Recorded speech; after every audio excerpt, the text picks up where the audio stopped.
আজকে নিয়ে চলে এসেছি দারুণ স্বাদের একটা রেসিপি। ছোট থেকে বড়রা সবাই পছন্দ করবে, তা চলুন রেসিপি দেখে নিন।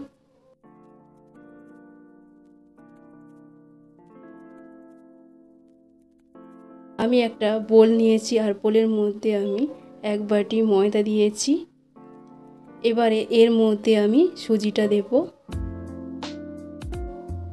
4 ভাগের 1 ভাগ।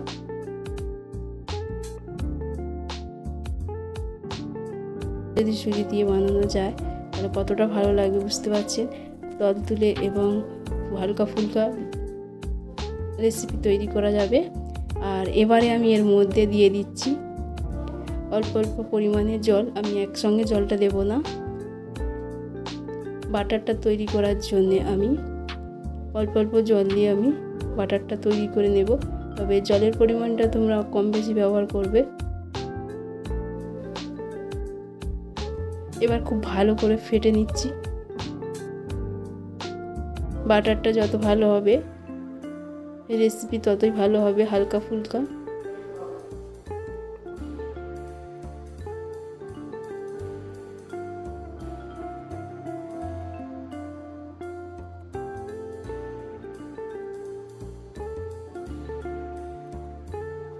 এবার এর মধ্যে খুবই সামান্য পরিমাণে লবণটা দিলাম, দিয়ে খুব ভালো করে ফেটে তৈরি করে নিচ্ছি।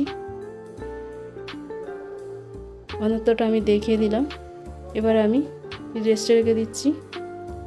এবার রেস্টে রাখার পর আধ ঘন্টা পর আমি ফিরে এলাম। এবার খুব ভালো করে আমি ফেটে নিচ্ছি, যেহেতু সুজি দিয়েছিলাম তো আরেকটু নেড়ে চেড়ে নিলাম।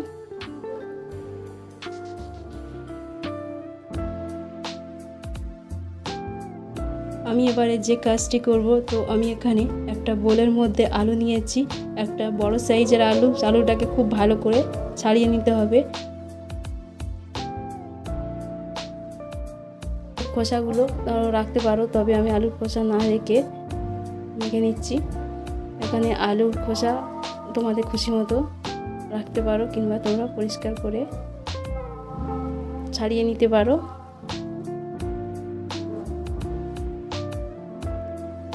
এবার আমি হাত দিয়ে ভালো করে মেখে নিচ্ছি। তবে আলুটা খুব ভালো করে মেখে নিতে হবে, এর মধ্যে দানা ভাব না থাকে, যাতে আলুটা যত নরম হবে এই রেসিপিটা বানাতে ততই ভালো লাগবে। এবার কাঁচা লঙ্কা আমি দিলাম কিছুটা পরিমাণ, আর মাঝারি সাইজে একটা পেঁয়াজ দিলাম, আর খুবই সামান্য লবণটা দিলাম। যতটুকু আলু সেইভাবে লবণটা ব্যবহার করলাম। এবারে খুব ভালো করে আমি মেখে নেব। তবে তার আগে আমি জিরে মরিচের গুঁড়ো আর গরম মশলা গুঁড়োটা দিলাম। এইভাবে একবার তৈরি করে দেখতে পারেন। আর এখানে খুবই সামান্য পরিমাণে সরষের তেল দিলাম, দিয়ে আমি খুব ভালো করে মাখিয়ে নেওয়ার পর আমি একটা কড়াই বসিয়ে দিয়েছি। কড়াইয়ের মধ্যে আমি বাটার দিয়ে 1 চামচ বাটার দিয়ে আমি তৈরি করতেছি। এখানে ছোট বড় সাইজ করে নিতে পারো, আমি মিডিয়াম সাইজ করেছি। আর এখানে ঢাকনা দিয়ে ঢাকা দিয়ে তৈরি করে নিচ্ছি। তো দেখতে পাচ্ছেন আমার একটা রুটি ভেজে নেওয়ার পর আমি এখানে পুরগুলো দিচ্ছি। আগে থেকে যে পুরটা আমি তৈরি করে রেখেছিলাম, দিয়ে পুরটা আমি হালকা করে দেওয়ার পর আমি চারিদিকটা মুড়ে নিচ্ছি।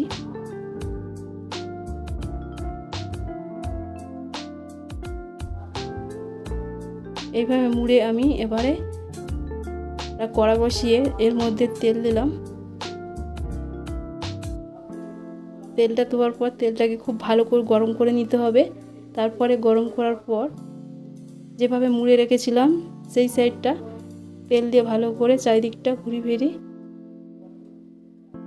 নিতে হবে, নাহলে এই যে ভাঁজটা খুলে যাবে। এইভাবে সমস্ত দিয়ে আমি ঢাকনা দিয়ে ভেজে নিচ্ছি। দেখতে পাচ্ছেন আর খুলছে না, যে মুড়াটা আর খুলবে না। হালকা করে মুড়ে দিয়ে তেলের মধ্যে চেপে নেড়ে ছেড়ে ভেজে নিবে। তো আমার ভাজা হয়ে গেছে। এইভাবে রেসিপি তৈরি করে নিও। আর আমার রেসিপি যদি ভালো লাগে অবশ্যই লাইক, কমেন্ট এন্ড শেয়ার করো। সবাই ভালো থেকো। পুরো ভিডিওটি দেখার জন্য অসংখ্য ধন্যবাদ।